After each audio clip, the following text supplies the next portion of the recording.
Today is Friday evening. We are going to do something a little bit different. We are going to do some of the landing challenges. So we are going to do, I don't know, should we do the epic or should we just do the famous? The famous one is a well-known location and challenges that are well within reach. Focus on fundamental landing technique, precision, and smoothness. While the epic challenges are short airstrip, treacherous terrains, dramatic approaches, and harrowing descents. Face the most iconic and dangerous places to land in the world. Whoa! Strong wind. Strong wind make a pilot job even harder. Contend with air currents and crosswinds along the approach path to ensure a good landing. Okay, but for this, the start we are going just to do. We'll start off with we will start off with the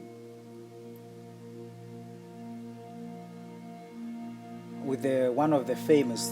Okay, we have this one with a Boeing 747 at New York JFK. That's John F. Kennedy's International Airport. So John F. Kennedy International Airport is the busiest international air passenger gateway into North America. Despite its proximity to the bustling boroughs of New York City, the approach to JFK isn't particularly difficult unless you are contending with the notable weight and increased momentum of Boeing 747, which make every landing quite an achievement. Whoa! Okay, arrival. The runway is 31L, so that's there. Runway length 4 kilometer 423 meter. Okay, that's enough. So I mean that's a very good distance for runway length, especially if you are flying in the Boeing 747. So runway elevation is 5 meter AMSL. Okay, I don't think this is really going to be too much of a. Okay, I know the Boeing 747 it's a 4-engine aircraft, so it's not an easy, as it stated here, unless you are contending with the notable weight and increased momentum of the Boeing 747. Okay, without wasting any time, let's do this challenge, this landing challenge in JFK Airport.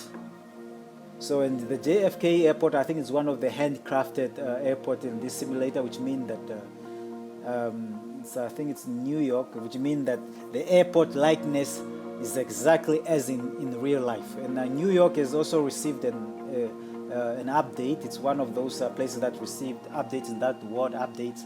So it should be a very straightforward place. So as you can see, the indication here, 60 knots, and then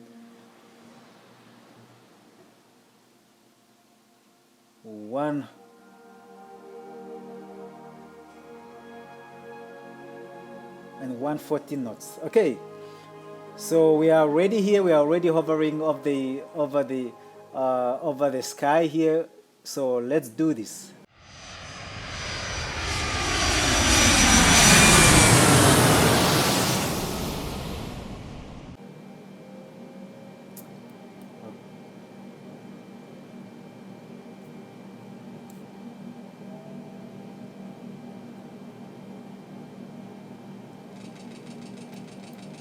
Okay, speed is a bit too much.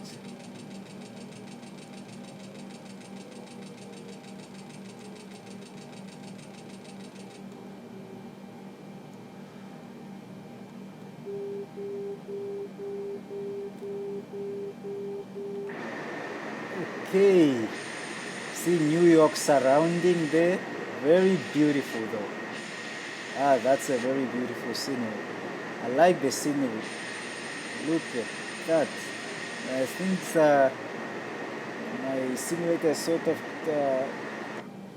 having a hard time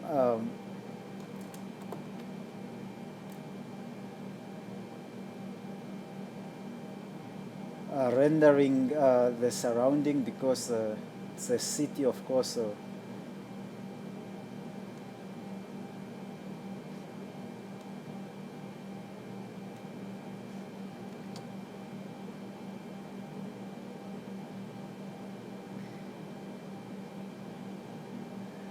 uh, 1,000.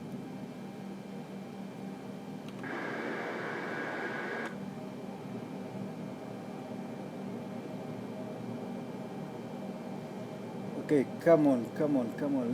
Let's do this. Let me do this. I hope I pull off this. 400. 300. Okay, let's do this, guys. Let's do this. 200.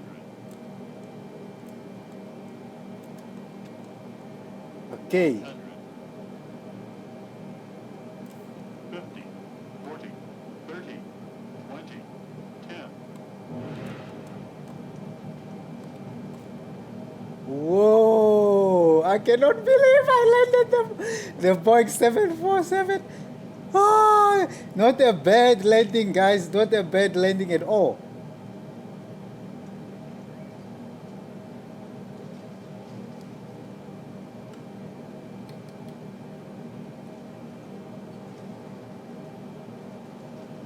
Come on, come on, come on. Stop, stop, stop. Why aren't you stopping?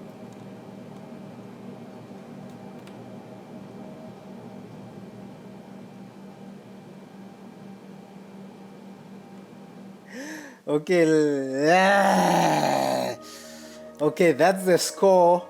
Landing challenges. Let me see my score. Landing precision. Oh, yeah, I actually did much better. Ground roll. Ah, I did pull the landing smoothness. Yes, the landing smoothness is definitely much better because with once you hear 50, 40, and if they just mention 10, that means that that's a very smooth landing because if you come in very quick, they wouldn't have time to for that. If you hear they say 10, that's going to be a smooth landing, or at least it's a guarantee that you are doing much better.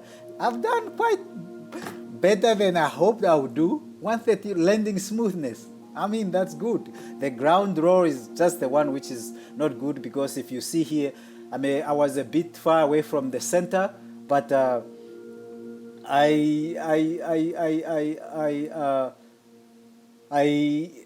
did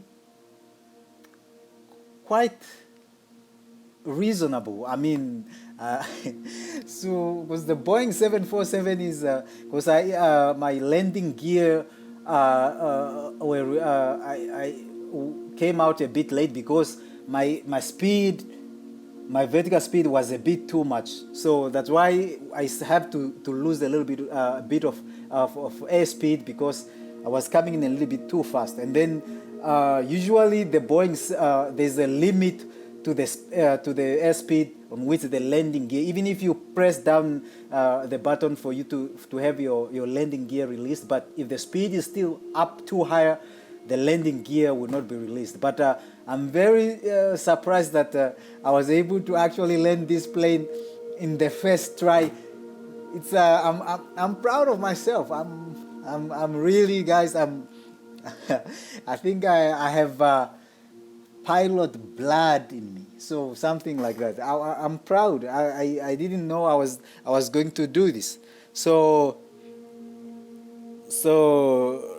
I mean, C is not bad. I mean, look at that point, total points, not bad. I mean it's poor, but I mean, considering this could possibly be even the first time I'm landing the Boeing 747 because I always try to avoid it because it looked like a cumbersome plane to deal, because the thing is, taking off is an easy,